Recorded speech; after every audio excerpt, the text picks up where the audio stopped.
గారి దగ్గర మ్యాజిక్ నేర్చుకొని ఇప్పటి వరకు దాదాపు 7,000 ప్రదర్శనలు దేశ విదేశాల్లో ఇచ్చాను. అలాగే పిల్లల కోసం 100 పుస్తకాలు రాశాను. 2015లో కేంద్ర సాహిత్య అకాడమీ వాళ్ళ అవార్డు నాకు బాల సాహిత్యంలో ఇచ్చారు. అలాగే ఇండియన్ పోస్టల్ డిపార్ట్మెంట్ వాళ్ళు నా పేరుతోని ఒక స్పెషల్ కవర్ రిలీజ్ చేసి నన్ను గౌరవించారు. ఇలాగా నా గురించి సంక్షిప్తంగా ఈ పరిచయం. అయితే ఎఫెక్టివ్ కమ్యూనికేషన్ అంటే నా దృష్టిలోని ఎఫెక్టివ్ స్టోరీ టెల్లింగ్ అని నా ఉద్దేశం. ఎందుకంటే కథల ద్వారానే మనం ఏ విషయాన్నైనా మనం ఈజీగా కమ్యూనికేట్ చేయొచ్చు అనేది నా భావం. ఈ కమ్యూనికేషన్ అని అంటే మీ అందరికీ తెలిసిన విషయాన్నే కొత్త కోణంలో చెప్పాలనేది నా ఉద్దేశం. ఈ సందర్భంగా ముందుగా సుధీర్ బంతం గారికి, అలాగే త్రినాథ్ దాసరి గారికి, సాయి అపేక్ష గారికి, నాగలక్ష్మి గారికి నా హృదయపూర్వక నమస్కారం. అలాగా ఈ సెషన్ని మీరు చూస్తున్నా వింటున్న ఇంపాక్ట్ మిత్రులందరికీ కూడా నమస్కారాలు తెలియజేస్తున్నాను. ముఖ్యంగా ఆ ఇంపాక్ట్ని ఒక ఒలింపిక్ జ్యోతిని ఆరకుండా తీసుకెళ్తున్న ఒక మహా వ్యక్తి గంపా నాగేశ్వరరావు గారు అంతర్జాతీయ స్థాయికి తీసుకెళ్లారు. వారికి ముందుగా నమస్కారాలు చెబుతూ ఈ కార్యక్రమాన్ని ప్రారంభిస్తాను.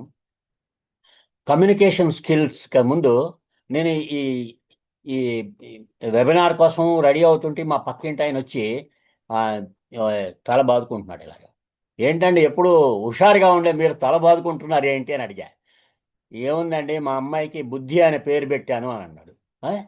బ్రహ్మాండంగా ఉంది కదా, బుద్ధి చాలా వెరైటీ పేరు, మా ఆపేక్షలాగా వెరైటీ పేరు కదా ఇది అని చెప్పాను.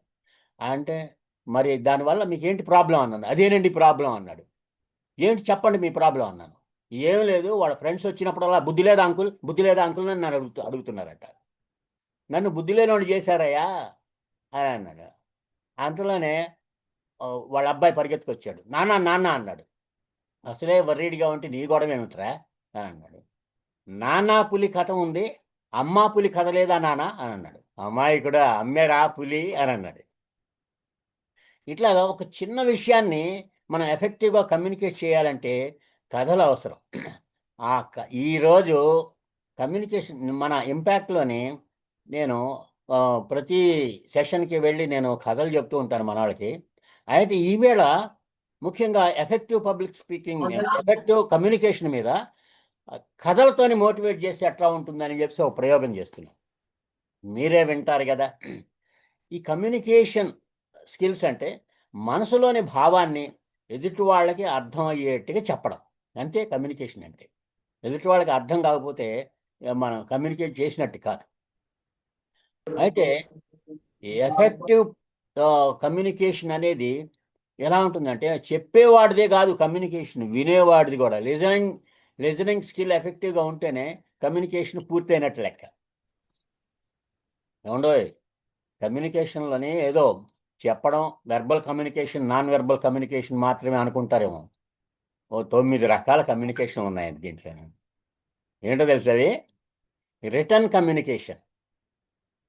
కమ్యూనికేషన్, తర్వాత విజువల్ కమ్యూనికేషన్, తర్వాత verbal communication, non verbal communication, mental communication, ఆ తర్వాత behaviour communication, social media communication, common sense communication, intellectual communication.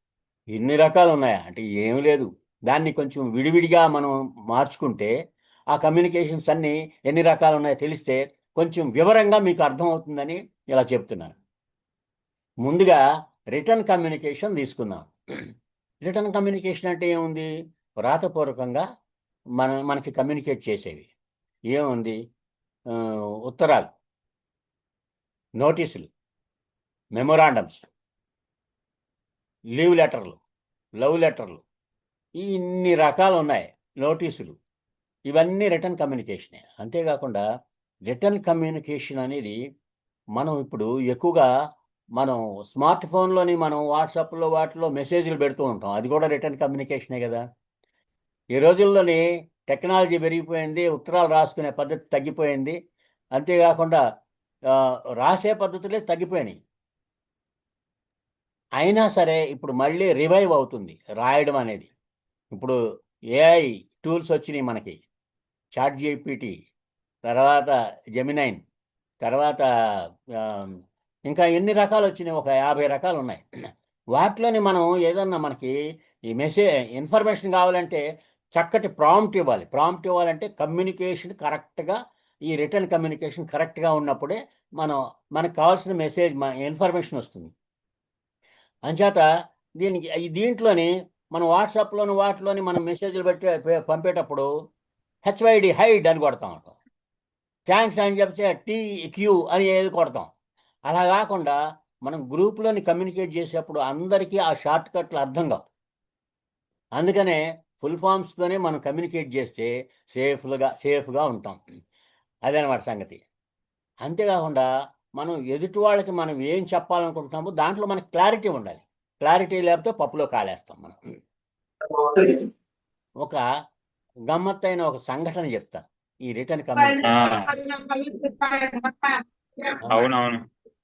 అయితే ఒక ఒక పెద్ద మనిషికి చాలా సిక్ అయ్యి సీరియస్ అయితే హాస్పిటల్లో చేర్చారు. హాస్పిటల్లో చేర్చంగానే ఇంకా వెంటనే ఈ స్మార్ట్ ఫోన్లోను ఫోన్ చేయటం, మెసేజ్లు పెట్టడంతో కమ్యూనికేట్ చేశారు. బంధువులంతా వచ్చేసారు హాస్పిటల్కి. హాస్పిటల్లోని ఈయన ఆక్సిజన్ పెట్టేసి ఇలా పడుకోబెట్టారు. వచ్చేవాళ్ళు వస్తున్నారు, వెళ్ళేవాళ్ళు వెళుతున్నారు.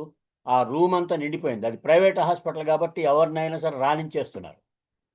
అయితే అందరూ ఆ రూమ్ అంతా నిండిపోయారు. ఎక్కడ పడితే అక్కడ కూర్చుంటున్నారు. ఆఖరికి ఈ పేషెంట్ ఉన్న బెడ్ మీద కూడా జనాలు కూర్చున్నారు కొందరు. అంటే ఉన్నట్లుండి అతనికి ఎగ ఊపిరి దిగ ఊపిరిలాగా ఆయాసపడుతున్నాడు ఆ పేషెంట్. ఆయాసపడుతుంటే వాళ్ళ ఆవిడకి కంగారు పుట్టింది. ఏమి దగ్గరికి వచ్చింది అని అంటున్నాడు. అంటే నాన్ వెర్బల్ కమ్యూనికేషన్, ఇక్కడ మాటలు రావట్లేదు. ఒక కాగితం పెన్ను తీసుకురా అని చెప్పేసి అని అన్నాడు.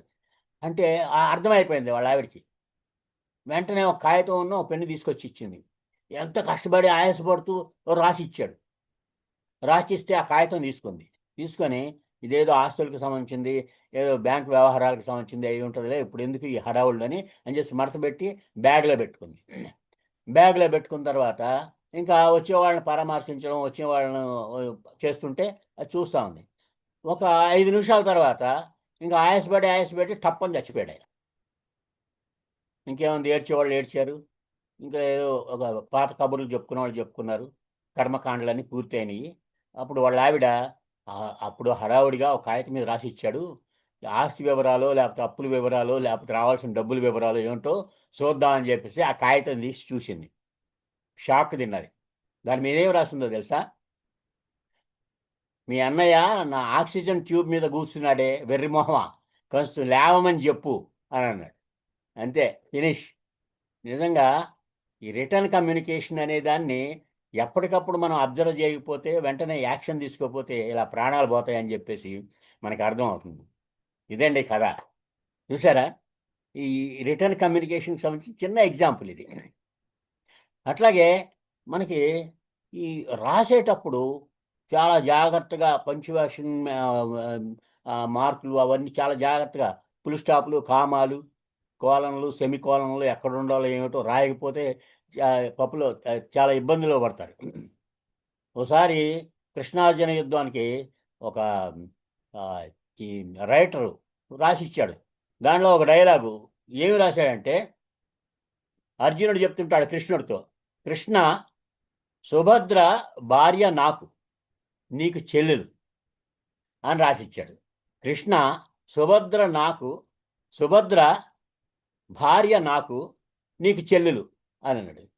సుభద్ర భార్య నాకు అన్న తర్వాత కామ పెట్టాడు, నీకు చెల్లెలు అని అన్నాడు. అయితే ఆ కామ ఎగిరిపోయింది. అప్పుడు ఆ ఆర్టిస్ట్ ఏం చేశాడంటే అది కలిపేసి చదివేశాడు, కృష్ణ, సుభద్ర భార్య నాకు, నీకు చెల్లెలు అని అన్నాడు. అంటే అర్థం మారిపోలా. రిటర్న్ కమ్యూనికేషన్ అంటే ఇట్లాగే ఉంటుంది. సుభద్ర భార్య నాకు, నీకు చెల్లెలంట. ఇదండి సంగతి. అంచేత చాలా ఈ రిటర్న్ కమ్యూనికేషన్ విషయంలో చాలా జాగ్రత్తగా ఉండాలి, లేకపోతే ఇలాంటి ప్రమాదాలు జరుగుతాయి. అంతేకాకుండా ఇంకోటి ఒక ఒక ఆర్టిస్ట్ ఉన్నాడు, మంచి పెయింటింగ్స్ వేస్తాడు. పెయింటింగ్స్ వేసే అతను ఏం చేశాడంటే వాళ్ళ గురువు గారికి ఆ పెయింటింగ్ చూపించాడు. ఓ పని చేద్దాం, ఇది అందరికీ వాళ్ళందరి సలహాలు తీసుకుందాం అని చెప్పి ఒక మంచి చౌరాస్తాలో సెంటర్లోని ఆ ఒక స్తంభానికి, ఒక పోల్కి ఆ పెయింటింగ్ ఏలాడదీసి, దీంట్లో ఏమైనా తప్పులు ఉంటే మీరు అక్కడ మార్క్ చేయండి అని చెప్పి ఒక చిన్న స్లిప్ పెట్టారు. పొద్దున్న పెట్టేసి వెళ్ళిపోయి సాయంత్రం వచ్చేసరికి దాంట్లో ఖాళీ మిగలలేదు, అన్నిటికీ మార్కులు చేసి ఉన్నాయి. మొత్తం ఆ పెయింటింగ్ అంతా ఇంటూలతో నిండిపోయి ఉంది. నిండిపోయి ఉంటే చాలా బాధపడ్డాడు. బాధపడి, ఏంటండి గురువుగారు అంటే, ఈసారి అలా కాదు, ఒక పని చేద్దాం, ప్రతివాడికి సలహాలు ఇవ్వడం తేలిక, ఆ, దీని మీద వాళ్ళు మార్కులు పెట్టేసి ఆ, దీన్ని అంతా పాడు చేశారు. ఈసారి ఇదే ఇంకో పెయింటింగ్ ఉంది కదా, అది తీసుకురా అని చెప్పేసి అది తీసుకొచ్చి అక్కడ పెట్టి, దీంట్లో ఏమైనా తప్పులు ఉంటే ఆ తప్పుల్ని సరిచేయండి మీరు అని దాని మీద స్లిప్ పెట్టి వెళ్ళిపోయాడు. పొద్దున్న పెట్టి సాయంత్రం వచ్చేసరికి దాని మీద ఒక్క చుక్క కూడా మార్కు లేదు, క్లియర్గా ఉంది. ఎందుకంటే ఎవరినైనా సలహా అడిగితే వాళ్ళు 100 సలహాలు ఇవ్వడానికి సిద్ధంగా ఉంటారు, ఉచితంగా ఇచ్చే కదా సలహా. అయితే దాన్ని సరిచేయమనంటే ఎవరికి చేత కాదు. కబుర్లు చెప్పేవాళ్ళే సలహాలు ఇచ్చేవాళ్ళు, కానీ సరిచేసే కెపాసిటీ వాళ్ళకు ఉండదు. అంచేత ఈ రిటర్న్ కమ్యూనికేషన్ అనేది మనకి చాలా ప్రధానమైనది.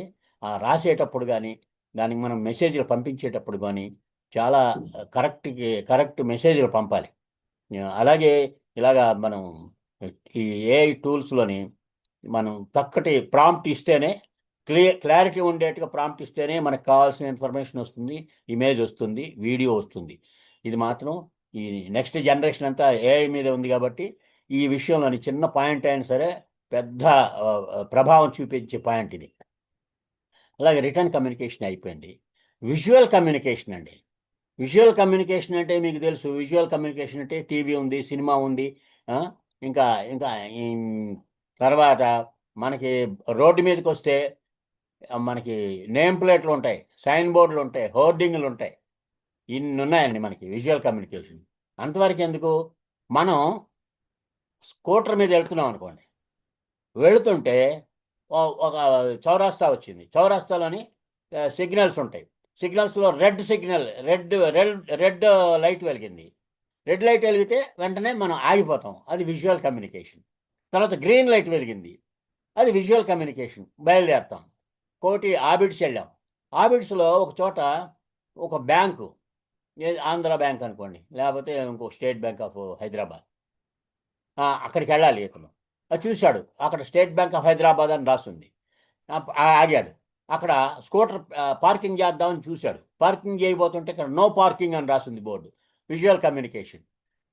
పార్కింగ్ చోట ఆపాడు, లోపలికి వెళ్ళాడు, మేనేజర్ని కలవాలని చూశాడు, మేనేజర్ అని రాస్తుంది. అక్కడికి వెళ్ళబోతుంటే నో అడ్మిషన్ అని రాస్తుంది. ఇవన్నీ విజువల్ కమ్యూనికేషన్, మనకి కళ్ళకి మనం కనిపించే విజువల్ కమ్యూనికేషన్. ఈ కమ్యూనికేషన్ అనేది ప్రతి స్టెప్లోను కూడా మనకి అనేక రకాల కమ్యూనికేషన్ మనకి ఎదురవుతూ ఉంటుంది. తర్వాత ఎంతవరకు ఎందుకు, ఇప్పుడు వినాయక చవితి వచ్చింది కదా, వినాయక చవితిలోని ఈ విజువల్ కమ్యూనికేషన్ ఎక్కడుందో తెలుసా? వినాయకుడి విగ్రహంలో ఉంది విజువల్ కమ్యూనికేషన్. మొన్న ఆ పూజ చేస్తుంటే మా మనవరాళ్ళు ఇద్దరు ఉన్నారు, అన్విక ఆద్విక అని, మన ట్విన్స్, వాళ్ళ 7 ఏళ్ళు. ఆ పూజ చేసేటప్పుడు, తాతయ్య ఈ ఈ వినాయకుడి బొమ్మలోని గమ్మత్తుగా ఉంది, ఈ వినాయకుడి బొమ్మకి ఇంత తలకాయ ఎందుకు ఉంటుంది వినాయకుడికి అని అడిగితే, అప్పుడు చెప్పాను నేను, ఏంటి అది ఏం కమ్యూనికేట్ చేస్తుందో తెలుసా? మన బుర్రలోని గొప్ప గొప్ప ఆలోచనలతో నిండిపోయి ఉండాలి బుర్ర, మంచి ఆలోచనలతో నిండాలి, అందుకని మీ బుర్రలోని మంచి ఆలోచనలు నింపుకోండి అని చెప్తుంది ఆ తల అని చెప్తాను.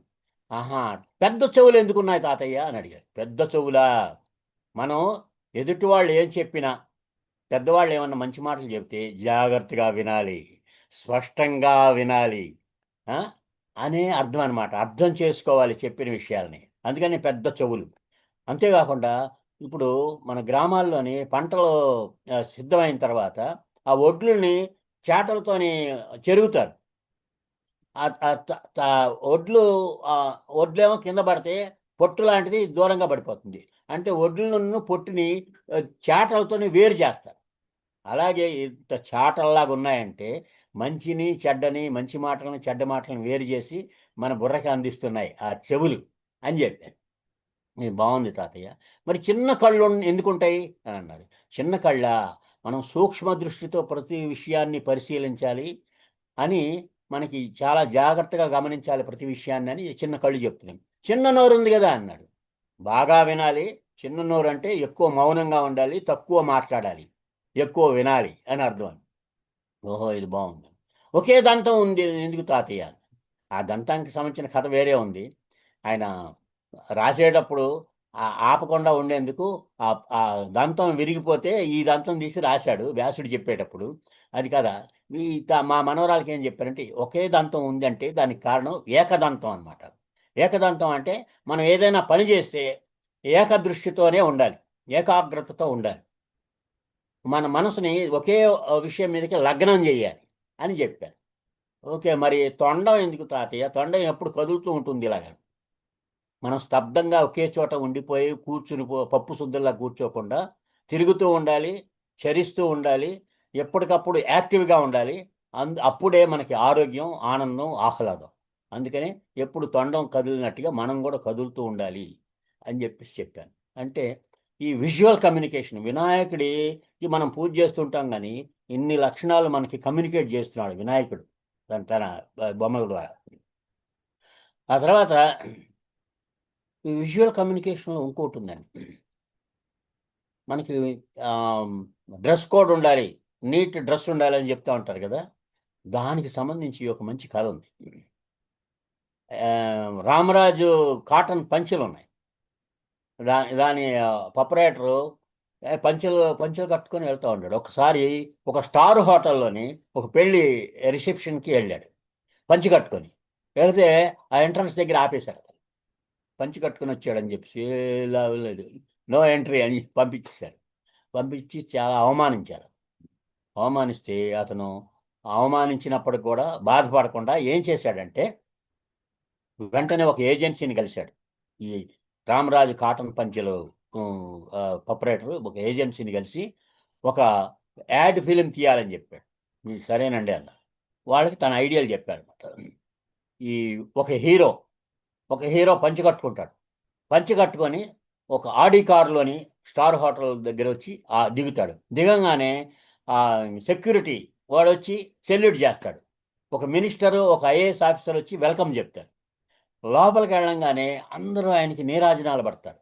అంటే పంచి కట్టుకొని వచ్చేవాడు మామూలు సామాన్యుడు కాదు, చాలా గొప్పవాడు అని చెప్పేసి ఇమేజ్ క్రియేట్ చేసేట్టుగా ఆ యాడ్ ఫిల్మ్ వేస్తే కొంతకాలానికి ఆ పంచికి విలువ పెంచాడు ఆయన. విజువల్ కమ్యూనికేషన్ యాడ్ ఫిలిమ్స్ ద్వారా, తర్వాత ఈ స్లైడ్స్ ద్వారా, వీటి ద్వారా విజువల్ కమ్యూనికేషన్ ద్వారా మనం అనుకున్న భావాన్ని ఎదుటి వాళ్ళకి కమ్యూనికేట్ చేయటం అదనమాట. ఇదండి సంగతి. అలాగే మనకి ఒకసారి ఒక కథ ఉంటుంది, పాత కథ. ఒక చోట చేపలు అమ్మే ఫిష్ మార్కెట్లోనే ఒక షాపు దగ్గర ఒక బోర్డు ఉంది. ఇచ్చట తాజా చేపలు అమ్మబడునని, తాజా చేపలు అమ్మబడునని. ఎవడో వచ్చాడు, ఆ బోర్డు చూశాడు. ఏమయ్యా, నీకేమైనా మతుందా? నువ్వు ఇక్కడ కాకపోతే ఎక్కడ తీసుకెళ్ళి అమ్ముతావా? ఇక్కడ ఎందుకయ్యా, ఈ వేస్ట్ వర్డ్, అది తీసేయన్నాడు. ఇక్కడ తీసాడు. తాజా చేపలు అమ్మబడును అని ఉంది. ఉంటే వెంటనే ఇంకోటి వచ్చాడు. ఏంటి, నీకేం మతి లేదా? నువ్వు తాజా చేపలు కాకుండా పాచిపోయిన చేపలు, పాడైపోయిన చేపలు అమ్ముతావా?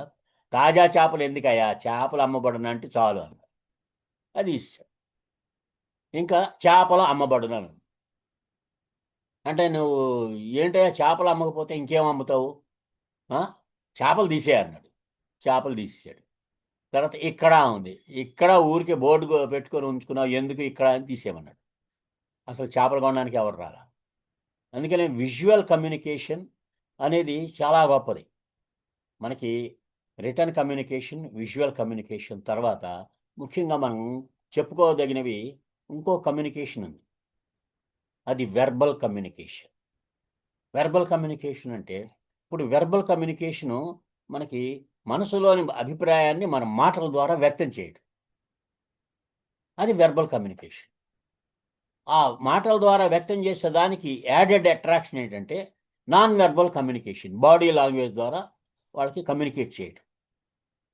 విజువల్ కమ్యూనికేషన్ 36% ఒక మెసేజ్ని కమ్యూనికేట్ చేస్తే నాన్ వెర్బల్ కమ్యూనికేషన్ 58% కమ్యూనికేట్ చేస్తుంది. ఎలాగంటారా? ఒక చిన్న ఎగ్జాంపుల్ చెప్తాను. ఒక స్కూల్లో ఒక పిల్లవాడికి తరగతి గదిలోని కడుపు నొప్పి వచ్చింది.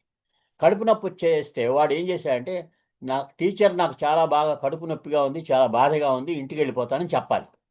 వాడు నాన్ వెర్బల్ కమ్యూనికేషన్ యాడ్ చేయాలి, బాడీ లాంగ్వేజ్ యాడ్ చేయకుండా ఉట్టి వెర్బల్ కమ్యూనికేషన్తో చెప్పాడు. ఎలా చెప్తున్నాడు అంటే, టీచర్ నాకు కడుపు నొప్పిగా ఉంది టీచర్, నేను ఇంటికి వెళ్ళిపోతాను టీచర్ అన్నాడు. టీచర్ ఒళ్ళు మండింది. వెదవా, బాయ్ కూర్చో, డ్రామాలు ఆడుతున్నావా, కడుపు నొప్పి అంట, కడుపు నొప్పి, కూర్చో. అదే నాన్ వెర్బల్ కమ్యూనికేషన్ యాడ్ అయితే ఎలా ఉంటుంది చూడండి. టీచర్ కడుపు నొప్పి టీచర్, టీచర్ చాలా బాధగా ఉంది టీచర్, ఇంటికి వెళ్ళిపోతాను టీచర్, టీచర్ అబ్బా అబ్బా అంటే, అదే వాళ్ళ అమ్మకి తీసుకెళ్ళి అప్పచెప్పండి, త్వరగా డాక్టర్ దగ్గరికి తీసుకెళ్ళమని చెప్పండి అని చెప్పి మనుషుల్ని తోడిచ్చి పంపించింది పిల్లల్ని. ఇది చూసారా, నాన్ వెర్బల్ యాడ్ అయిన తర్వాత ఎంత ఎఫెక్టివ్గా కమ్యూనికేట్ అయిందో. అదనమాట వెర్బల్ నాన్ వెర్బల్ కమ్యూనికేషన్, అంత తేడా ఉంది.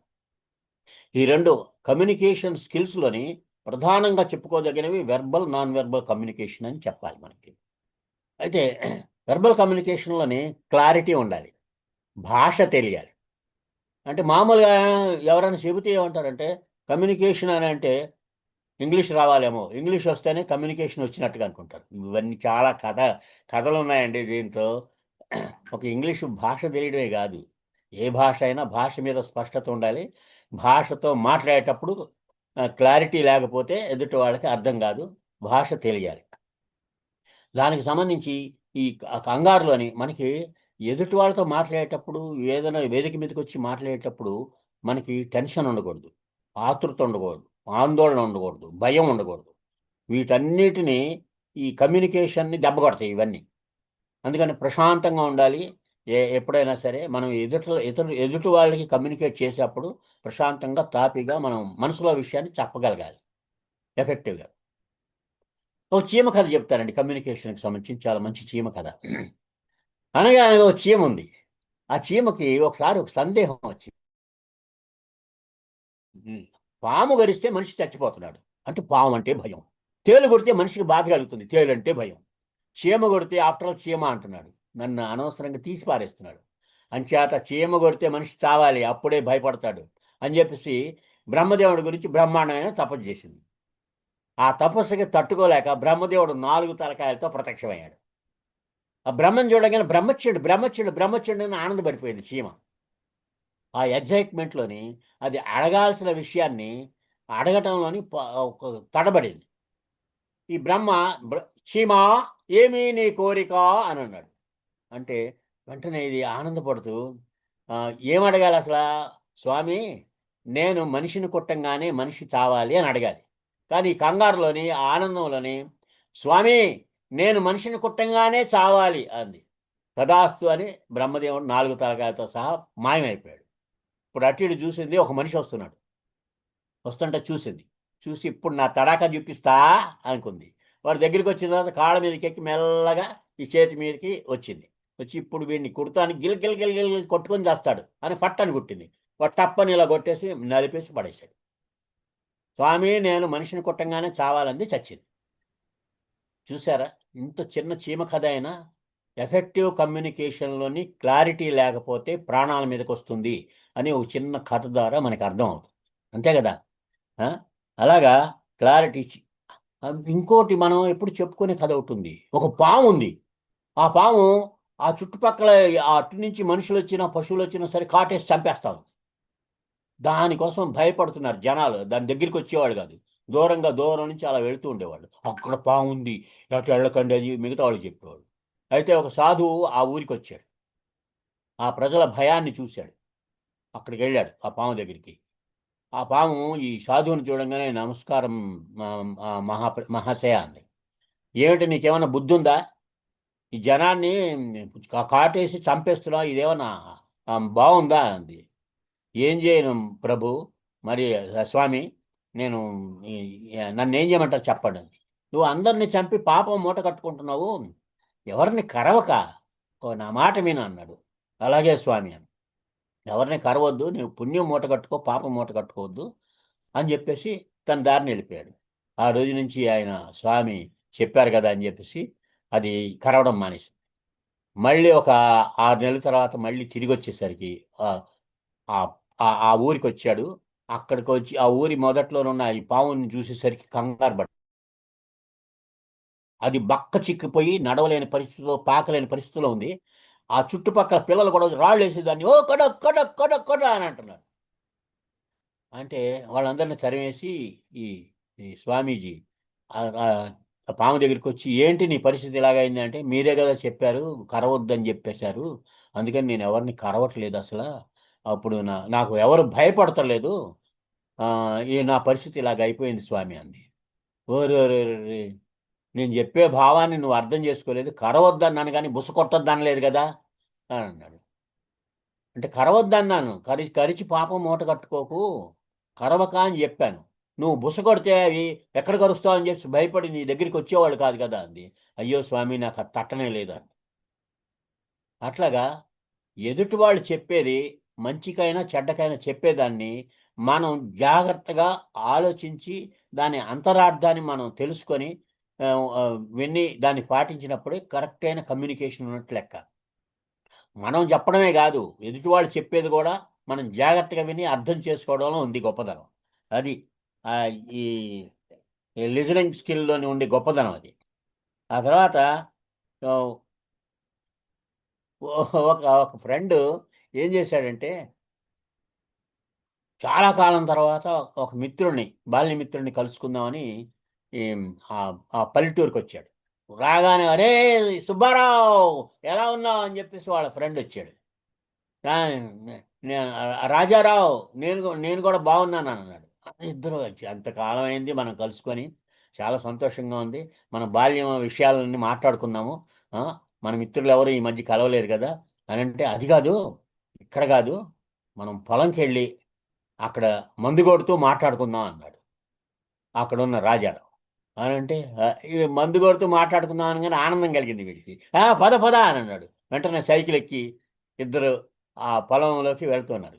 ఓహో, ప్రైవసీ ఉంటుంది పొలంలోనైతే, ఇక్కడ ఎవడో ఒకడు అడ్డుకు తగులుతాడని చెప్పేసి ఇలా తీసుకెళ్తున్నాము. మందు కొట్టి ఎంతకాలం అయింది, మందు కొడుతూ మాట్లాడుకుందాం అన్నాడు ఈయన. వెళ్ళిన తర్వాత ఆ పొలంకి వెళ్ళిన తర్వాత సైకిల్ స్టాండ్ వేసిన తర్వాత, రా మందు కొడదామా అని అన్నాడు. కొడదాం అన్నాడు. వెంటనే అక్కడ చిన్న గది ఉంది. ఆ గదిలోకి వెళ్ళి ఒక సిలిండర్ తీసుకొచ్చాడు. తీసుకొచ్చి, ఇదిగో ఈ పొలంకి పురుగులు పడుతున్నాయి, ఈ మందు కొడుతూ మనం మాట్లాడుకుందాం అన్నాడు. దెబ్బతో షాక్ తిన్నాడు వాడు. మందు కొట్టడం అంటే నాలుక మడత పడిపోయింది, మందు కొడుతూ మాట్లాడుకుందాం అంటే ఇదా మందు అని అన్నాడు. అంచేత ఎదుటివాడు ఏవో చెప్పినా సరే అది మనకి అర్థం కాకపోతే కొంచెం క్లారిటీ కోసం ఎదుటి వాళ్ళని అడిగి తెలుసుకోవాలి. అడిగి తెలుసుకున్నప్పుడే దానికి క్లారిటీ వస్తుంది, అది కమ్యూనికేట్ అవుతుంది కరెక్ట్గా. లేకపోతే ఇలాగే వీడు లొట్టలు వేసుకుంటూ వెళ్ళి దెబ్బ తినేశాడు. అలాంటి ప్రయత్నాలు కూడా జరుగుతూ ఉంటాయి. అంచేత ఈ కమ్యూనికేషన్ స్కిల్స్లో రిటర్న్ కమ్యూనికేషను, అలాగే విజువల్ కమ్యూనికేషను, వెర్బల్ కమ్యూనికేషన్, ఇలాగా వరుసగా కమ్యూనికేషన్స్ గురించి మనం చెప్పుకుంటున్నాము. ఇది ఈ కమ్యూనికేషన్ అనేది ప్రతి మనిషికి చాలా అవసరం. మనిషి అన్నవాడికి కమ్యూనికేషన్ స్కిల్స్ లేకపోతే ఎంత చదువుకున్నా, ఎంత గొప్పవాడైనా సరే, విమానం ఎక్కి విదేశాలకు వెళ్ళినా సరే బంతి కొట్టినట్టు వెనక్కి తిరిగి వచ్చేయాల్సింది. ఎక్కడ జయించలేడు, ఎక్కడ నిలవలేడు, అవకాశం ఉండదు, కాలు పెట్టడానికి కూడా అవకాశం ఉండదు. కమ్యూనికేషన్ అనేది చాలా అవసరం. అంచేత ఇంకో గమ్మత్తైన సంఘటన చెప్తాను. భార్యాభర్తలు కూర్చొని ఉన్నాడు.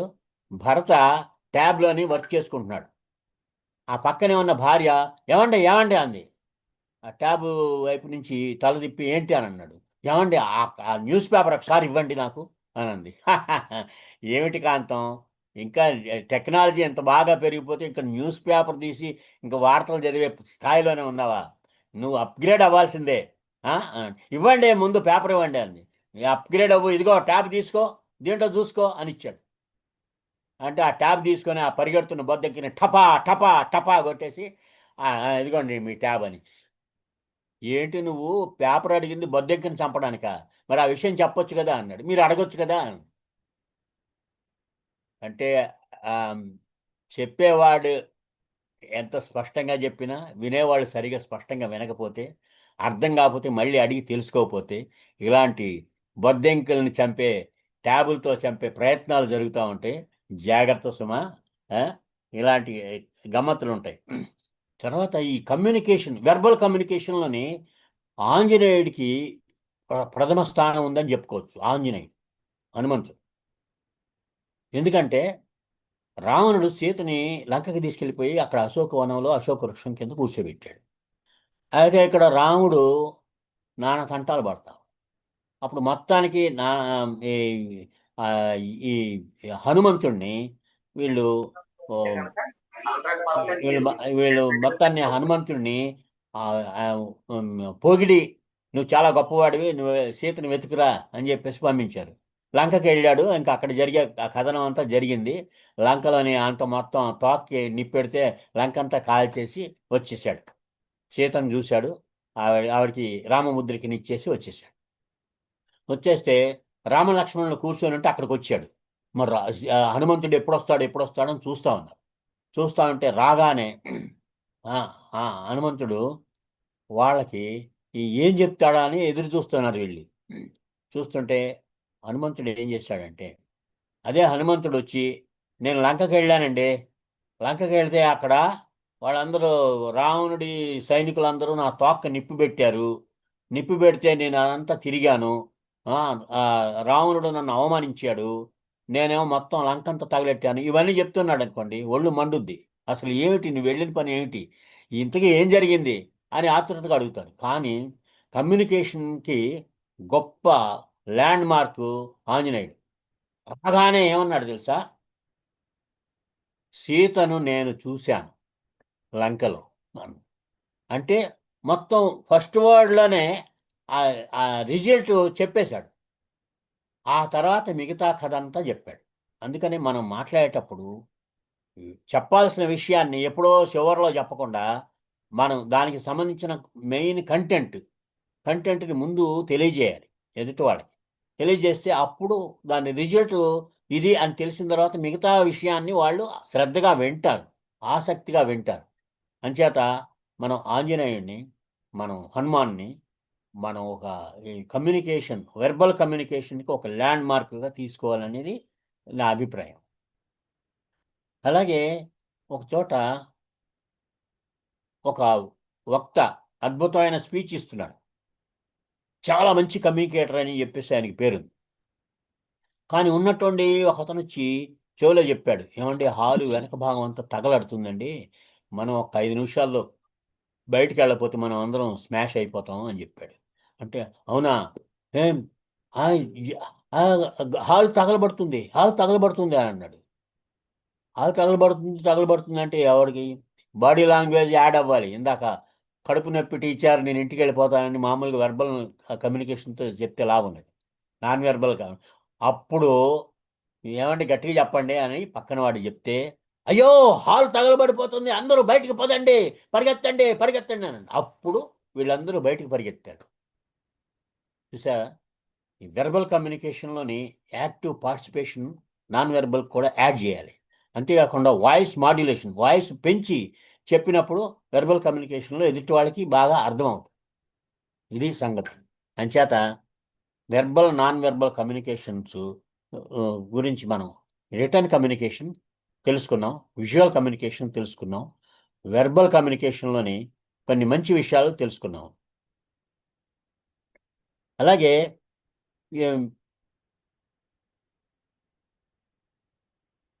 ఇంకొక కథ ఉందండి. అంటే కమ్యూనికేషన్ అనేది పాజిటివ్గా లేకపోతే చాలా ప్రమాదాలు జరుగుతాయి. ఒక రాజుగారు ఒక జ్యోతిష్యుని పిలిచాడు. పిలిచి నా నా నా నాకు జ్యోతిష్యం చెప్పవయ్యా, నాకు భవిష్యత్తు ఏమిటి, ఇంకా విషయాలు చెప్పు అని అంటే, అతను చూసి కంగారు పడ్డాడు ఆ జ్యోతిష్యుడు. రాజా, ఒక విషయం చెప్పాలి మీకు అన్నాడు. ఏంటి చెప్పు అని అన్నాడు. చెప్తే మీరేమన్నా బాధపడతారేమో. ఏం పర్లేదు చెప్పు అని. మీకంటే ముందు మీ మీ దగ్గర బంధువులందరూ చచ్చిపోతారు మహారాజా. షాక్ తిన్నాడు రాజు. ఏమిటి అన్నాడు. మీకంటే ముందు మీ బంధువులు చచ్చిపోతారు అని అన్నాడు. ఒళ్ళు మండింది రాజుకి. వీడిని వెంటనే చెరసాల వేయండి రా, ఉరి తీయండి అని అన్నాడు. అంటే వెంటనే అక్కడ ఒక విదూషకుడు ఉన్నాడు, మన తెనాలి రామకృష్ణ లాంటి వాడు. వచ్చి, రాజా ఆగండి, అతని అభిప్రాయం ఏంటో నేను కనుక్కుంటానంటే ఆయన చెవిలో ఏంటో విషయాలు మాట్లాడాడు. ఏంటి విషయం అని కనుక్కున్నాడు. కనుక్కుంటే, మహారాజా అతను చెప్పింది అతని భావం వేరే. ఎందుకంటే మీరు దీర్ఘాయుష్షు ఉన్నవాళ్ళంట, మీకు దీర్ఘాయుష్షు ఉంది, మీరు ఆరోగ్యంగా ఆనందంగా మీ బంధువుల కంటే ఎక్కువ కాలం బతుకుతారని చెప్తున్నాడు మహారాజా అని. అవునా? ఓ, చాలా మంచి మంచి విషయం చెప్పావు, చాలా ఆనందం అని అతనికి, ఆ విదూషకుడికి కానుకలు ఇచ్చి సత్కరించి పంపించాడు. చూసారా, మనం ఏ విషయాన్నైనా పాజిటివ్గా చెప్పాలి, నెగిటివ్గా చెప్తే దెబ్బ కొట్టేస్తుందని ఈ కథ వల్ల మనకి అర్థం అవుతుంది. ఆ తర్వాత నాన్ వెర్బల్ కమ్యూనికేషన్ అంటే బాడీ లాంగ్వేజ్ ద్వారా ఎన్ని విషయాలనైనా మనం కమ్యూనికేట్ చేయొచ్చు. ఐ కాంటాక్ట్తోని, తర్వాత గెస్చర్స్తోని, తల ఊపడం ద్వారా, చేతులు చూపడం వల్ల, నువ్వు అన్నప్పుడు నువ్వు అని చెప్పడం, ఇలాగంటే ఓపెన్ ఓపెన్ హ్యాండ్స్, ఇట్లాగా కాళ్ళు క్రాస్ చేస్తే ఎదుటి వాళ్ళు చెప్పేది మనకి ఇష్టం లేనట్టు లెక్క. ఇలాగా ఆలోచించి మనం చెప్పేది వింటూ ఉంటే వీడేదో ఎదుటివాడు ఏదో అబద్ధం చెప్తున్నాడని అర్థమైపోతుంది. అలాగే ఇలాగా రకరకాల బాడీ లాంగ్వేజ్ గురించి ఒక పెద్ద సముద్రం, అదంతా మనం బాడీ లాంగ్వేజ్ ద్వారా మనం తెలుసుకోవచ్చు. ఒకసారి ఆల్ ఇండియా రేడియోలో నేను నా మిత్రుడు కేబి గోపాలం పనిచేస్తుంటే ఆయన కలవడానికి వెళ్ళాను. ఆయన డైరెక్టర్గా పనిచేస్తుంటే వెళితే ఆవిడ కూర్చున్నాను. కూర్చుంటే 5 నిమిషాల్లోని కూల్ డ్రింక్ వచ్చింది. కూల్ డ్రింక్ వస్తే, ఏంటి ఎప్పుడు చెప్పావు, ఏమిటి ఎలాగొచ్చేసింది అని అన్నాను. అంటే, లేదు బాడీ లాంగ్వేజ్తో మేము కమ్యూనికేట్ చేసుకుంటాను అన్నాడు. ఏంటి ఎలాగా అని అన్నాను. అంటే మనకి ఇష్టం లేని వాడు, సుత్తేసేవాడు వచ్చాడనుకో, ఇలా అంటాను మాట్లాడుతూ, వాడు అక్కడి నుంచి నన్ను గమనిస్తాడు. అదే ఇష్టమైన వాడు వచ్చారనుకో, ఇలా అంటాను. అంటే కాఫీ తీసుకురాని. అంటే ఇంకా ఆత్మీయులు వచ్చారనుకో, ఇలా అంటాను. అని అంటే వాడు కూల్ డ్రింక్ తీసుకొస్తాడు. ఇలాగా మన బాడీ లాంగ్వేజ్ ద్వారా ఎదుటి వాళ్ళకి కమ్యూనికేట్ చేయొచ్చు. అలాగే కళ్ళతోని, ఆమ్, ఈ మన ఫేస్ ఎక్స్ప్రెషన్స్తోని, చేతులతో, కాళ్ళతో, బాడీ ఎక్స్ప్రెషన్స్తో మనం కమ్యూనికేట్ చేస్తాం. అది నాన్ వెర్బల్ కమ్యూనికేషన్. తర్వాత ఇంకోటి mental attitude, mental communication, mental wave లెన్స్తోని మనం కమ్యూనికేట్ చేయడం అనేది ఒక ఒక పద్ధతి. దానికి ఒక చిన్న కథ చెప్తాను, అసలు ఏమిటని మెంటల్ కమ్యూనికేషన్ అంటే. ఒక ధనవంతుడు ఉన్నాడు.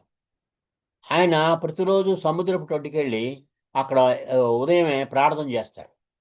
అక్కడ కూర్చొని ప్రార్థన చేస్తామంటే ఆ సముద్రపు ఒడ్డుకి రకరకాల పక్షులు, పావురాలు అవన్నీ వచ్చేసి అతని చుట్టూ వాలుతూ ఉండి అవి చూసి ఆ తర్వాత రోజు నుంచి అతను కొన్ని గింజలు తీసుకెళ్ళి ఆ ఆ పక్షులకి వేయడం మొదలెట్టాడు.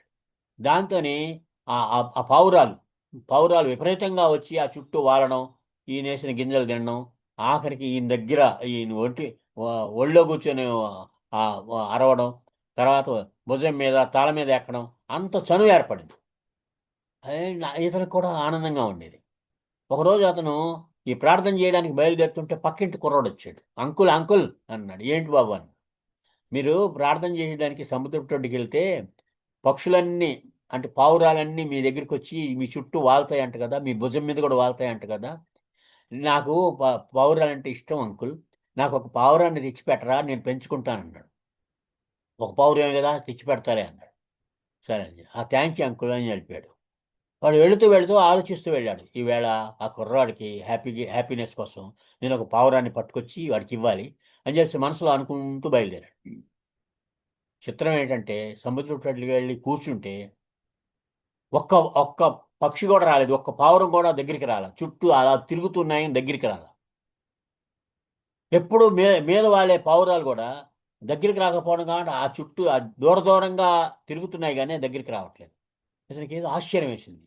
అప్పుడు అర్థమైంది, ఆ ఆ మనసులోని ఆలోచనల వైబ్రేషన్స్ వాటి మీద పనిచేసింది, వాటి కమ్యూనికేట్ చేసినాయి అనమాట.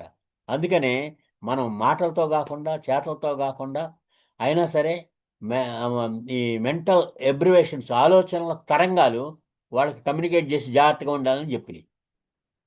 అట్లనే మనకి చాలా విషయాలు జరుగుతూ ఉంటుంది. మనం వెళుతూ ఉంటాం, ఒకళ్ళు కనిపిస్తూ ఉంటారు.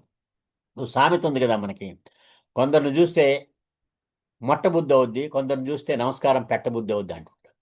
అంటే వాళ్ళ నెగిటివ్ ఆలోచనలు వైబ్రేషన్ మనకి తగిలి చిరాకేస్తూ ఉంటుంది కొందరు చూసినప్పుడు. అది ఎలాగంటే మనం వెళుతూ ఉన్నాం అనుకోండి, రోజు వెళ్ళే దారి అది.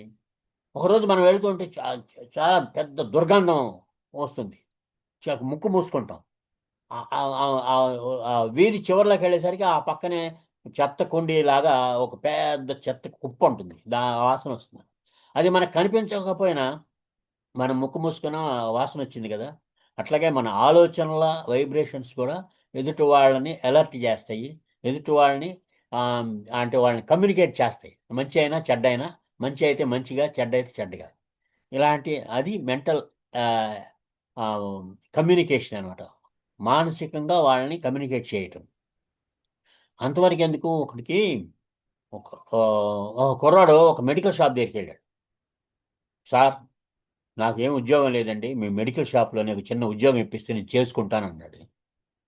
మెడికల్ షాప్, చిన్న మెడికల్ షాప్ అయ్యా మాది, ఉద్యోగం లేదు ఏమీ లేదు, కష్టం అని చెప్పాడు. అంతేనా సార్ అంటే అంతే అన్నాడు, వెళ్ళిపోయాడు. ఆ రెండో రోజు ఆ కుర్రాడికి వాడి ఫ్రెండ్ చందు అనేవాడు, వాడి ఫ్రెండు మెడికల్ షాపు పని మీద సైకిల్ మీద తిరుగుతూ ఉంటే చూసి, ఎక్కడికి వెళ్తున్నావు అని అంటే, మన మన వీధిలో మెడికల్ షాప్ ఉంది కదా, అక్కడ ఉద్యోగం దొరికింది.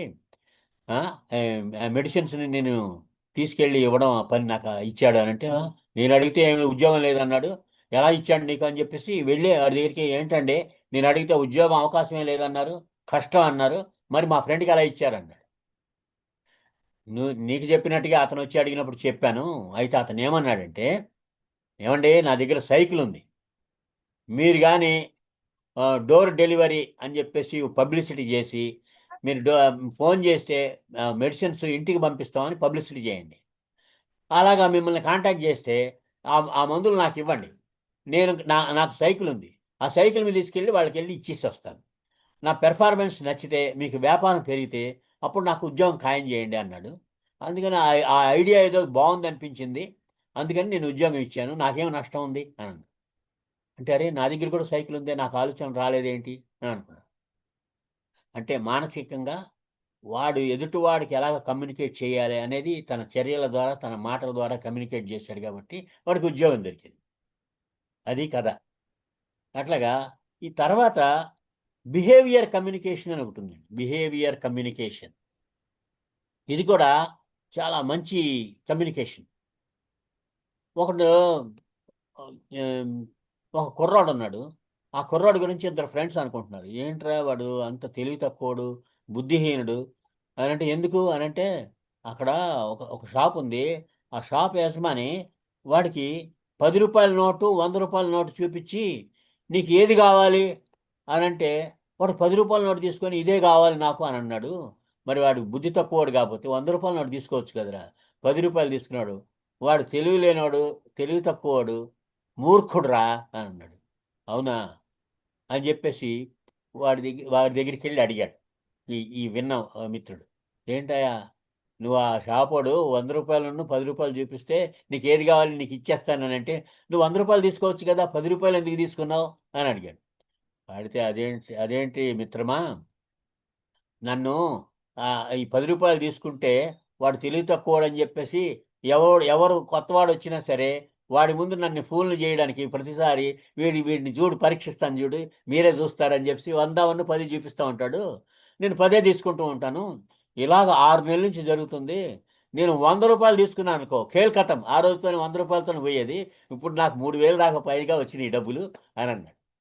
అంటే వాడి బిహేవియర్ ద్వారా వాడు చాలా తెలివిగా కమ్యూనికేట్ చేసి, వాడిని మోటివేట్ చేసి డబ్బులు వచ్చేట్టుగా చేసుకున్నాడు. ఇది సంగతి. చూసారా? ఇలాగ కమ్యూనికేషన్‌లోని చాలా రకాల ఇవి ఉన్నాయి. అలాగే ఈ ఈ సోషల్ మీడియా కమ్యూనికేషన్ ఒకటుందండి. Social media communication. ఇప్పుడంతా సోషల్ మీడియాలోనే మన కమ్యూనికేషన్ అంతా సోషల్ మీడియాలో జరుగుతుంది. స్మార్ట్ ఫోన్‌ని చూస్తే ఇక పేరెంట్స్ పిల్లల్ని చూసి గొడవ పడుతూ ఉంటారు. చాలా అశాంతితో ఉన్నారు. ఎందుకంటే మా పిల్లలు స్మార్ట్ ఫోన్‌కి అడిక్ట్ అయిపోయి ఎప్పుడు ఫోన్‌లోనే ఉంటాడు, చదవడు పెట్టడు, చదివింది కూడా మర్చిపోతున్నాడు అని గొడవ చేస్తుంటారు. కానీ స్మార్ట్ ఫోన్‌ని తిడితే మాత్రం నేను ఊరుకోను. ఎందుకంటే పేరెంట్స్ చిన్నప్పటి నుంచి, పిల్లలు చిన్నప్పటి నుంచి వీళ్ళు స్మార్ట్ ఫోన్ తీసుకొని ఓ మాట్లాడుతూ తిరుగుతూ ఉంటే, వాళ్ళు ఒక అట్టముక్క తీసుకొని ఫోన్ లాగా పట్టుకొని వాళ్ళు వాళ్ళ వెనకాల తిరుగుతుంటారు. కొంతకాలం అయిన తర్వాత ఫోన్ ఇవ్వమని అడుగుతారు. ఫోన్ ఇవ్వకపోతే వాడు ప్రాణం తీస్తారు. ఆ తర్వాత ఫోన్కి ఎడిక్ట్ అయిపోతారు పిల్లలు. అప్పుడు ఆ ఫోన్ లాక్కోవడం కోసం వీళ్ళ ప్రాణాలు తీస్తారు పెద్దవాళ్ళు. చాలా అన్యాయం కదా. ఫోన్ పాడైతే పిల్లలు పాడు చేశారంటారు, పిల్లలు పాడైతే ఫోన్ పాడు చేసిందంటారు. ఇదేం న్యాయం అండి? అంటే పిల్లలకి మనం కమ్యూనికేట్ చేయాలి. స్మార్ట్ ఫోన్ అనేది ప్రపంచాన్ని మన మన గుప్పెట్లో చూపిస్తుంది. అందుకనే స్మార్ట్ ఫోన్ని తిట్టడం కాకుండా దాన్ని ఎలా ఉపయోగించుకోవాలి, ఎంతసేపు చూడాలి, ఎలా చూడాలి, ఏమి చూడాలి అనేది పిల్లలకి కమ్యూనికేట్ చేయాలి. సరిగ్గా కమ్యూనికేట్ చేయకపోవడం వల్ల ఇలాంటి ఇబ్బందులు వస్తున్నాయి. అసలు ఆ కమ్యూనికేషన్ అనేది ఈ సోషల్ మీడియా కమ్యూనికేషన్ అనేది ఒక చిన్న కథ ద్వారా చెప్తాను మీకు. శేఖరాల రోడ్డు మీదకి వెళ్ళేసరికి ఆనంద్ కనిపించాడు. ఏం ఆనంద్, ఎప్పుడు ఆనందంగా ఉండేవి నువ్వు, ఇవాళ దిగులుగా ఉన్నావు ఏంటి అన్నాడు. ఏం చేయను బ్రదర్, మా వాడు 3 నెలల నుంచి స్కూల్కి వెళ్ళట్లేదు అని అన్నాడు. "ఆ? 4 తగిలించి పంపించకపోయావా అని అన్నాడు. ఆ స్థితి దాటిపోయాడు అని అన్నాడు. అవునా, ఏమైంది ఏంటి అన్నాడు. 3 నెలల కిందట మా వాడు తప్పిపోయాడు. తప్పిపోతే నేనేం చేశానంటే వెంటనే మా ఇంటి అడ్రస్సు, ఫోన్ నెంబరు, మా వాడి ఫోటో వాట్సాప్లో, ఫేస్బుక్లో, ట్విట్టర్లో, యూట్యూబ్లో అన్ని సోషల్ మీడియా దీంట్లోనే పెట్టాను. పెట్టి ఈ పిల్లవాడు కనిపిస్తే తీసుకొచ్చి అప్పచెప్పండి అని మెసేజ్ పెట్టాను. మరి దొరికాడా అన్నాడు. పెట్టిన 5 నిమిషాల్లో దొరికాడు అన్నాడు. ఏమైంది అన్నాడు. ఎవరో ఒక అతను తీసుకొచ్చి ఇదిగోండి మీ అబ్బాయి మీ సోషల్ మీడియాలో చూసాము అని అప్పచెప్పాడు. మరి ఇంకేంటి ప్రాబ్లం అన్నాడు. అదే ప్రాబ్లం అన్నాడు. ఏమైంది ఏంటి అన్నాడు. ఆ రెండో రోజు నుంచి వాడు స్కూల్కి వెళ్తుంటే ప్రతివాడు వాడిని బలవంతంగా లాక్కొచ్చి మీ అబ్బాయి అండి అని అప్పచెప్తున్నారు ఇంట్లో. 3 నెలల నుంచి ఇదే తంతు, వాడిని బడికెళ్ళనీయట్లేదు అని. అంటే 5 నిమిషాల్లో వాడు దొరికాడంటే సోషల్ మీడియానే కదా కారణం. సోషల్ మీడియాలో మనం కమ్యూనికేట్ చేయడం వల్ల ఇమీడియట్ రిజల్ట్ వచ్చింది. అలాగే 3 నెలల నుంచి స్కూల్కి వెళ్లకుండా చేస్తుందంటే సోషల్ మీడియానే. అంచేత కమ్యూనికేషన్ అనేది, సోషల్ మీడియా కమ్యూనికేషన్ అనేది చాలా పవర్ఫుల్. దాన్ని మనం కరెక్ట్ వేలోనే వాడుకోవాలి. పిల్లలకి పేరెంట్స్ స్మార్ట్ ఫోన్ వాడొద్దని చెప్పొద్దు, వాడమని చెప్పండి. ఇంక ముందు ముందు అంతా స్మార్ట్ ఫోన్లోని మొత్తం ఆర్టిఫిషియల్ ఇంటెలిజెన్స్ ఇలాంటివన్నీ వచ్చేసి అసలు వాళ్ళు ఇప్పుడే స్కూళ్ళల్లోని కూడా కోర్సులు పెట్టేస్తున్నారు. మరి అలాంటప్పుడు లాగేసుకుంటే ఎట్లాగా? అంచేత ఎంతసేపు చూడాలి స్మార్ట్ ఫోన్, ఎంతవరకు చూడాలి, ఏమి చూడాలి, దాంట్లో ఏమి నాలెడ్జ్ని గెయిన్ చేయాలి అనేది వాళ్ళకి అర్థమయ్యేట్టుగా కమ్యూనికేట్ చేస్తే వాళ్ళు చక్కగా చదువుతారు. దాన్ని కావాల్సినంత వరకే ఉపయోగించుకుంటారు. ఇదండి సంగతి. తర్వాత ఇంటెలెక్చువల్ కమ్యూనికేషన్ ఒకటి. అది ఓ- ఒక ఒక తల్లిని ఒకడు ఓల్డేజ్ హోమ్లో చేర్చాడు. చేర్చేసి వెళ్ళిపోయాడు. ఒక 6 నెలలు అయింది. 6 నెలలు అయిన తర్వాత ఓల్డేజ్ హోమ్ నుంచి ఫోన్ వచ్చింది.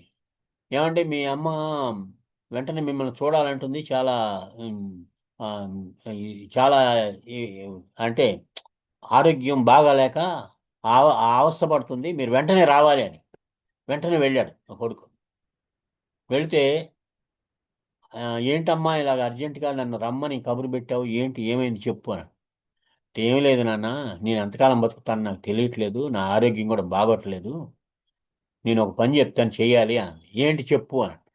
"ఏం లేదు, ఇక్కడ గాలి సరిగా లేదు, ఈ ఫ్యాన్లు సరిగ్గా తిరగట్లేదు, చప్పుళ్ళు వస్తున్నాయి, అందుకనే ఇక్కడ ఒక ఏసీ, ఈ రూమ్లో ఏసీ పెట్టించాలి నాన్న" అంది. "ఆ, ఆ. తర్వాత ఇక్కడ ఆహార పదార్థాలు ఒకరోజు ఫ్రూట్స్ కానీ అవన్నీ నిల్వ పెట్టుకోవాలంటే నాకు ఇక్కడ ఫ్రిడ్జ్ లేదు నాన్న, ఇక్కడ ఫ్రిడ్జ్ ఒకటి పెట్టించు. అలాగే మంచం మంచం నడువంతా నొప్పి పుడుతుంది, మంచి ఫోమ్ బెడ్ ఉన్న మంచం వేయించు నాన్న ఇక్కడ" అంటే "అదేంటమ్మా నువ్వు రేపు ఎల్లుండో చచ్చిపోతానంటున్నావు, 6 నెలల నుంచి లేని వ్యవహారం ఇప్పుడు నువ్వు ఇలా చెప్తున్నావు, ఇవి ఏసీ పెట్టించమంటున్నావు, ఫ్రిడ్జ్ పెట్టించమంటున్నావు, మంచి ఫోన్ బెడ్ వేయించమంటున్నావు, ఎందుకు ఇప్పుడు ఇవన్నీ ఎందుకు" అని.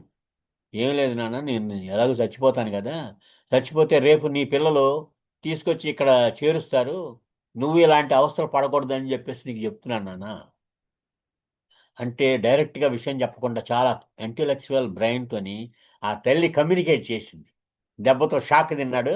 వెంటనే ఆ తల్లిని వెంటనే ఇంటికి తీసుకెళ్ళిపోయాడు. ఇదండి సంగతి. చూసారా? అలాగే ఈ మార్కెటింగ్లో కూడా చాలా గమ్మత్తులు ఉంటాయండి ఈ సేల్స్లోని. ఒక ప్రోడక్ట్ని కొనడానికి ఒక అతను వచ్చాడు. ఎంత అండి ఇది అని అన్నాడు కస్టమర్. అడిగితే 5,000 అని అన్నాడు. అబ్బో 5,000, దీని ఖరీదు 5,000 చాలా ఎక్కువ చెప్తున్నారండి నన్ను. ఎక్కువ చెప్పడం ఏంటండి? ఇప్పుడు ట్రాన్స్పోర్ట్ ఇది మీకు పంపాలంటే ట్రాన్స్పోర్ట్ దానికి ఒక 400 అవుద్ది, తర్వాత 500 అవుద్ది. అలాగే మీ ఇంటికి వచ్చిన తర్వాత ఫిట్ చేయాలి కదా, మా మెకానిక్ని పంపిస్తాం, అటు ఫిట్ చేయడానికి 400 అవుద్ది. ఉం? ఇంకా ఇంకా మొత్తం అన్ని మిస్లీనియస్ అంటే 1000 రూపాయలు అవుతాయండి. అవన్నీ మా ఖర్చే కదా, మా ఖర్చుతో చేస్తామని అన్నాడు. అంటే అట్లాగా ఓ పని చేయండి అన్నాడు ఆ కస్టమర్ ఆ సేల్స్మెన్తో. ఏంటి చెప్పండి అన్నాడు. ఏముంది, నా కారులో నేను తీసుకెళ్ళిపోతా దీన్ని. మా ఇంటి దగ్గర ఒక మెకానిక్ ఉన్నాడు, ఆ మెకానిక్తో నేను ఫిట్ చేయించుకుంటాను.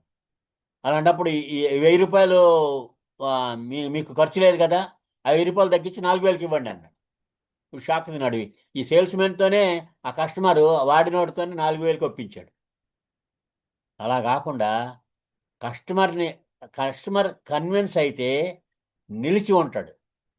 అలాగే సర్వీసుని ధరని విడిగా చెబితే నిలిచి కొంటారు అనేది బయటపడ్డాను అని అనుకునే లోపు ఏమైపోయింది, చేతుల్లో. అయితే అప్పుడు ఎలా చెప్పాలంటే వాడు ఎలా కమ్యూనికేట్ చేయాలంటే, ఏమండి దీని ధర 5,000 అని చెప్పి అనుకోండి. అబ్బో 5,000 చాలా కాస్ట్లీ అని అంటే, ఏముందండి 5,000 మీరు ఇచ్చినంత మాత్రాన మీకు ఏమి నష్టం లేదు, మీకు ఎక్స్ట్రా ఎక్స్ట్రా బెనిఫిట్స్ ఉన్నాయన్నాడు. ఏమిటి ఎక్స్ట్రా బెనిఫిట్స్? ఏముందండి, మేమే ట్రాన్స్పోర్ట్లో పంపిస్తాం, దానికి 500 అవుద్ది, అవే మేమే పెట్టుకుంటాం. తర్వాత మా మెకానిక్ని పంపిస్తాం ఫిట్ చేయడానికి, అదొక 500 అవుద్ది, అది కూడా ఎక్స్ట్రా మేమే పెట్టుకుంటాం, మీరేం వాళ్ళకి ఇవ్వక్కర్లేదు అనేసరికి, ఓ 1000 రూపాయలు మనకి ఇంకా బెనిఫిట్, 5,000 మీద ఇంకో 1000 రూపాయలు మనకు వస్తున్నాయని చెప్పేసి వాడు కన్విన్స్ అయిపోతాడు. కన్విన్స్ చేయడంలోని కమ్యూనికేషన్ అనేది చాలా గొప్పది. దాన్ని మనం ఈ కమ్యూనికేషన్ స్కిల్స్ని మనం నేర్చుకుంటే చాలా మంచి ఉపయోగాలు ఉన్నాయి. జీవితం సజావుగా సాగడానికి, మనం మనం మనం పెట్టుకున్న లక్ష్యాలని చేరడానికి, మన జీవితంలోని ఎదుటి వాళ్ళ అభిమానాన్ని, ప్రేమని, ఆప్యాయతని పొందడానికి ఈ కమ్యూనికేషన్ అనేది చాలా ఉపయోగపడుతుంది. ఇదండి సంగతి. చివరిలోని కామన్ సెన్స్ కమ్యూనికేషన్. చివరిగా కామన్ సెన్స్ కమ్యూనికేషన్. దేనికి ఒక చిన్న కథ చెప్తా. అంటే ఏ సందర్భంలో ఎలాంటి మాటలు మాట్లాడాలనేది కామన్ సెన్స్తో మనం తెలుసుకోవాలి. లేకపోతే ఆమ్, చాలా ఇబ్బందుల్లో పడతాం. అలివేలుకి కొత్తగా పెళ్ళయింది. ఆవిడ ముద్దుగా బొద్దుగా ఉంటుంది, 150 కేజీల బరువు ఉంటుంది. ఆవిడ డ్రెస్సింగ్ టేబుల్ ఎదురుగా కూర్చొని అలంకరణ చేసుకుంటుంది నిలబడి. ఏమండి అని పిలిచింది. వెంటనే బక్కగా పీలగా ఉన్న భర్త పరిగెత్తుకొచ్చాడు. ఏమిటి అలివేలు అని. ఏమండి నేను అందంగా ఉన్నాను కదా అంది. అబ్బో చాలా అందంగా ఉన్నాను. కాదు అంటే ఏం జరుగుద్దో వాడికి అనుభవం మీద తెలుసు. చాలా అందంగా ఉన్నావు అలివేలు అని అన్నాడు. అంటే ఏమండి అంది. ఏంటి చెప్పు అన్నాడు. నేను సన్నగా ఉన్నాను కదా అంది. అమ్మో మెరుపు తీగ మల్లి తీగలాగా ఉన్నావు సన్నగా నాజుగ్గా అన్నాడు. ఉబ్బి తబ్బిబ్బి అయిపోయింది. ఏమండి మీరు నా గురించి ఇలా చెప్తుంటే నాకు చాలా ఆనందంగా ఉందండి. ఇలాంటి ఆనందకరమైన సమయంలోని నాకు ఐస్ క్రీమ్ తినాలని ఉంది అంది. ఐస్ క్రీమే కదా, తిందు తిందు కానీ అని అన్నాడు. అంటే ఐస్ క్రీమ్ ఫ్రిడ్జ్లో ఉందండి, నన్ను ఎత్తుకొని ఆ ఫ్రిడ్జ్ దగ్గరికి తీసుకెళ్ళండి అంది. ఎత్తుకుంటే అప్పడం అయిపోతానని వీడికి తెలుసు. అందుకని వెంటనే వాడి స్ట్రాటజీ మార్చేసి, వద్దొద్దు అలివేలు నువ్వు ఇక్కడే ఉండు, నువ్వు నువ్వు కందిపోవడానికి ఇష్టం లేదు, నువ్వు అనుకున్న వెంటనే నువ్వు ఐస్ క్రీమ్ తినాలి, నేనే ఆ ఫ్రిడ్జ్ని నీ దగ్గరికి మోసుకొస్తాను అని ఫ్రిడ్జ్ దగ్గర పరిగెత్తాడు. అంటే జీవితంలో రకరకాల సందర్భాల్లోనే ఎదురయ్యే సంఘటనలకి అనుకూలంగా మనం స్ట్రాటజీలని మార్చుకుంటూ కామన్ సెన్స్తో ముందుకెళ్ళినప్పుడు జీవితం సుఖమయంగా ఉంటుంది, సంసారం హాయిగా ఉంటుంది అనేది దీనివల్ల మనకు అర్థమవుతుంది. అదండి సంగతి. మనం కమ్యూనికేషన్ స్కిల్స్ని ఒక థియరీ లాగా ఇలాగా మనం అన్ని మీకు అన్నీ తెలిసినవే. కమ్యూనికేషన్ స్కిల్స్ అంటే ఏమిటనేది ఒక కథల రూపంలో చెబితే ఎలా ఉంటుంది అనేది ఒక ప్రయోగాత్మకంగా నేను డిజైన్ చేసి ఈవేళ ఆమ్, సుధీర్ గారు అట్లాగే త్రినాథ్ గారు వీళ్ళు, మీరు తప్పకుండా కమ్యూనికేషన్ స్కిల్స్ గురించి చెప్పాలండి అంటే, కథల రూపంలో చెప్తానండి అన్నాను. ఒక్కొక్క కథ రూపంలో చెప్పినప్పుడు బుర్రలోని నాటుకుపోతాయి. నేను అందుకనే class room story telling for teachers అని వర్క్షాప్స్ కండక్ట్ చేశాను నేను, టీచర్ల కోసం. మంచి రిజల్ట్ వచ్చింది. పాఠాలని కథల్లాగా చెబితే పిల్లలకి బాగా అర్థం అవుతాయి. అలాగే టెక్నికల్గా ఉండే విషయాల్ని కథల్లాగా చెప్పాలి. అంచేత మీరు కథల ద్వారా బ్రహ్మాండంగా కమ్యూనికేట్ చేయొచ్చు, ఏ విషయం అయినా సరే. నన్ను కమ్యూనికేషన్ స్కిల్సే కాదు, human relations, time management, positive thinking, ఏ సబ్జెక్ట్ అయినా అడగండి, దాంట్లో ఒక 15-20 కథలతోని అది కన్వే చేయగలను, కమ్యూనికేట్ చేయగలను. అదండి సంగతి. చాలా సంతోషం. ఈ సందర్భంగా సుధీర్ గారికి, అలాగే త్రినాథ్ గారికి, ఆ, మిగతా మిత్రులందరికీ కూడా నా నమస్కారాలు.